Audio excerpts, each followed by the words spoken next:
السلام علیکم ورحمۃ اللہ وبرکاتہ۔ کچھ عرصہ قبل ایک فرانسیسی میگزین نے نبی اکرم صلی اللہ علیہ وسلم کے گستاخانہ خاکیں شائع کی ہے، اور اس وقت فرانس کی حکومت انہی خاکوں کو اپنی سرکاری عمارتوں پر آویزہ کر رہی ہے اور لٹکا رہی ہے، اور وہ اسلام کو ایک ایسے نظریے سے دیکھتے ہیں جیسے کہ اسلام کوئی دہشت گردی کا مذہب ہو، جبکہ ہمارے نبی اس دنیا میں امن، سلامتی اور سکون کا درس دے کر گئے تھے۔ ہمارے نبی حسن اخلاق کے اور اچھی سیرت کے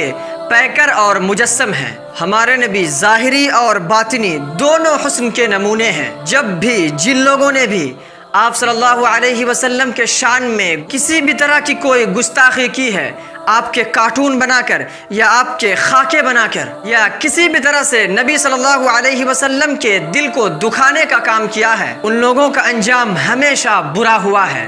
کسریٰ جو اپنی طاقت اور حکومت کے نشے میں بدمست تھا، جب اس نے پیارے نبی صلی اللہ علیہ وسلم کے شان میں گستاخی کی تو آپ صلی اللہ علیہ وسلم نے اس ملعون کے خلاف بد دعا فرمائی، اللہم صلت علیہ کلبا من کلبک، اے میرے رب تو اس کے اوپر اپنے کتوں میں سے کوئی کتا مسلط فرما۔ اس وقت سے آج تک جن لوگوں نے بھی آپ صلی اللہ علیہ وسلم کی شان میں گستاخی کی ہے تو اللہ رب العزت نے اپنے کتوں میں سے کسی کتے کو مسلط کر دیا ہے، اور اسی کتے نے ان ملعونوں کا کام تمام کیا ہے۔ آج بھی اس بات کو خوب یاد رکھا جائے کہ جو لوگ بھی پیارے نبی صلی اللہ علیہ وسلم کو ستانے کا، آپ کو تکلیف پہنچانے کا، آپ کے دل آزاری کرنے کا کام کر رہے ہیں، ان پر اللہ کی لعنت ہے، اور عنقریب اللہ ان کی کتوں میں سے کوئی کتا اس پر مسلط فرمائیں گے اور وہ انہیں تہہ تیغ کر دے گا۔ اب آئیے اصل بات کی طرف، اور وہ یہ کہ ہمارے نبی کا باطنی حسن، باطنی چہرہ ہم سب جانتے ہیں، ہم سب پڑھتے ہیں، اور ہم سب آپ صلی اللہ علیہ وسلم کے باطنی حسن سے بخوبی واقف ہیں کہ آپ کن کن اخلاق کریمانہ کے حامل تھے، لیکن آپ باطنی حسن کے ساتھ ساتھ ظاہری حسن کے بھی مجسم تھے۔ آپ سچی زبان والے، سچی باتوں والے، نرم طبیعت والے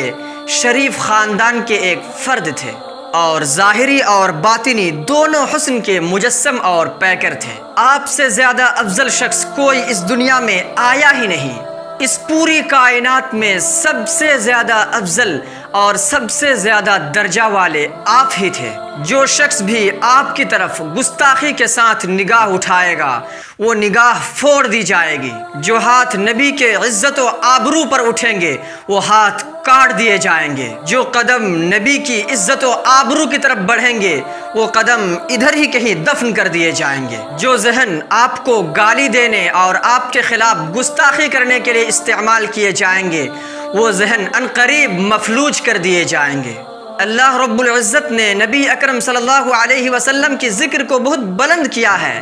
اور اللہ نے نبی سے وعدہ کیا ہے وَرَفَعْنَا لَكَ ذِكْرَكَ، اے نبی ہم نے آپ کے ذکر کو بہت بلند کیا ہے۔ جو شخص بھی اس ذکر کو، اس بلندی کو نیچے کرنے کی کوشش کرے گا عنقریب اللہ رب العزت اسے نیچے کر دیں گے، اسے پلٹ دیں گے۔ اللہ رب العزت ہمیں سچے عاشقین میں شامل فرمائے۔ آئیے ہم عہد کرتے ہیں کہ نبی سے سچی محبت کا عملی نمونہ پیش کریں گے۔ جو ملک، جو حکومت